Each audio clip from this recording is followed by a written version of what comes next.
O governador Antônio Denário decidiu indicar a própria esposa para a vaga de conselheira do Tribunal de Contas do Estado de Roraima. A decisão gerou polêmicas entre os deputados, autoridades e representantes da sociedade. A candidatura de Simone Denário recebeu pedidos de impugnação na última semana, por não preencher todos os requisitos para o cargo, assim como não seguir 3 principais constitucionais. Conforme o documento, Simone falhou ao comprovar a idoneidade moral e reputação ilibada, notórios conhecimentos jurídicos, contábeis, econômicos e financeiros ou de administração pública, e ainda a experiência de mais de 10 anos no exercício de função ou efetiva atividade profissional, que exija os conhecimentos mencionados conforme o item do edital. No dia 5 de maio, a candidatura de Simone Denário recebeu manifestações do Ministério Público de Roraima, que foi encaminhada à Assembleia Legislativa do Estado.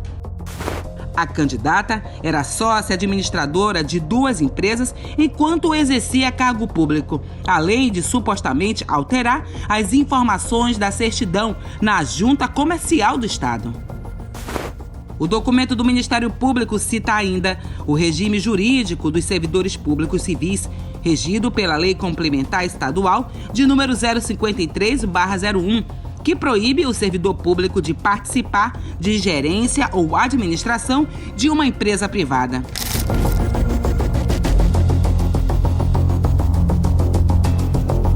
Insatisfeitos com a decisão de governadores em indicar a própria esposa ao cargo de conselheiros do Tribunal de Contas dos Estados, o presidente da Associação Nacional dos Auditores de Controle Externos do Tribunal de Contas do Brasil, Ismar Viana, informou que vai recorrer ao Supremo Tribunal Federal para questionar os limites legais em obrigações de parentes ou autoridades para tribunais de contas nos estados e municípios, e ainda que tal ato é imoral.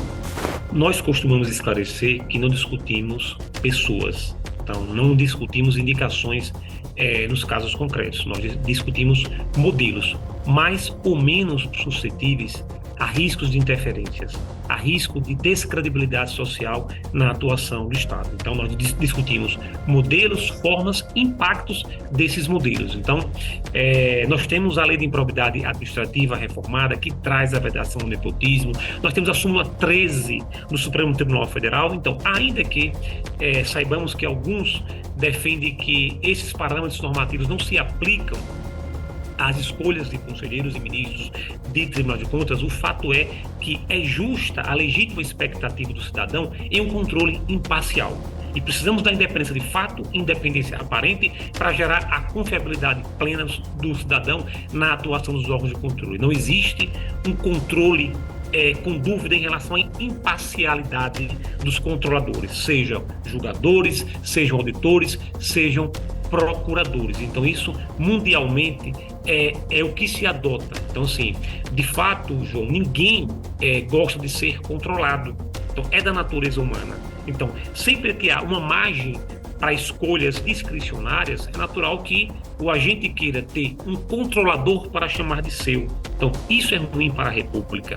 Imagine o presidente do Tribunal de Justiça sendo julgado por um agente sobre quem recai dúvida da imparcialidade. Então, há um direito do presidente do TJ, do Procurador-Geral de Justiça, do governador do Estado, do prefeito, de ter um julgamento imparcial, de ter uma investigação, de ter um controle efetivamente imparcial. Então, quando eu digo que discutimos modelos, é porque precisamos de modelos que gerem credibilidade social, porque o nível de descrédito social nas instituições, ela acaba, de certa forma, impulsionando, induzindo o mau controle da administração pública. A intervenção é para barrar a recente nomeação de esposas dos ex-governadores como Renan Filho, de Alagoas, Rui Costa, da Bahia, e o Wellington Dias, do Piauí. Para os respectivos tribunais de contas, os salários das esposas são superiores a R$ 35 mil e mais regalias, além da estabilidade de até 75 anos. De acordo com o presidente, o Tribunal de Contas precisa possuir atuação independente na análise e julgamento das contas dos gestores públicos.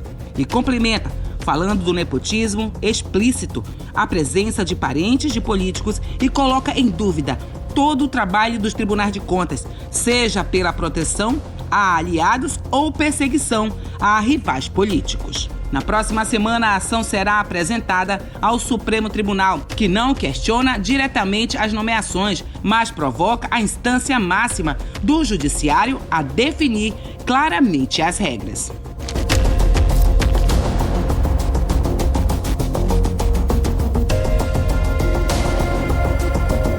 Ele ainda acredita que, a partir daí, o Ministério Público poderá pedir a anulação das posses de Renata, Aline e Rejane. Em relação à candidatura da esposa do governador Antônio Denário, uma ação popular apresentada pelo advogado Marco Vicenzo pede o cancelamento da indicação de Simone Denário à cadeira vitalícia de conselheira do Tribunal de Contas de Roraima.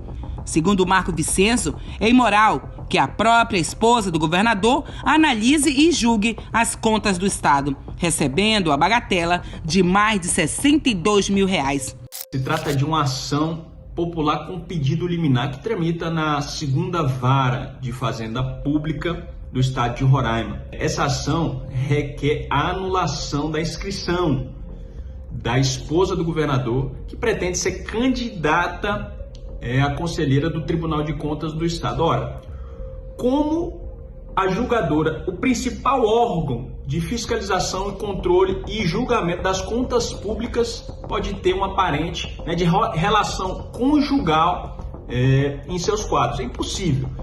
Isso, inclusive, é simulado. A súmula vinculante número 13 do STF entende que isso é nepotismo, além de vários julgados pelo Brasil que tratam sobre o mesmo assunto. Então esse foi o nosso pedido e esse é o nosso requerimento para que seja anulada a inscrição da esposa do governador enquanto ele for governador. Depois que passar essa situação, ela pode ser candidata ao que ela quiser e exercer a função que ela quiser.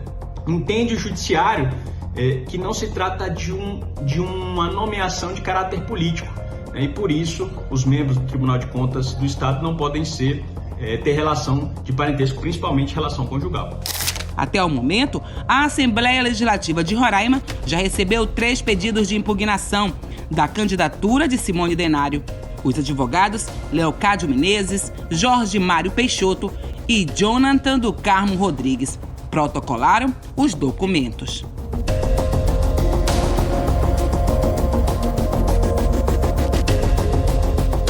A votação está suspensa.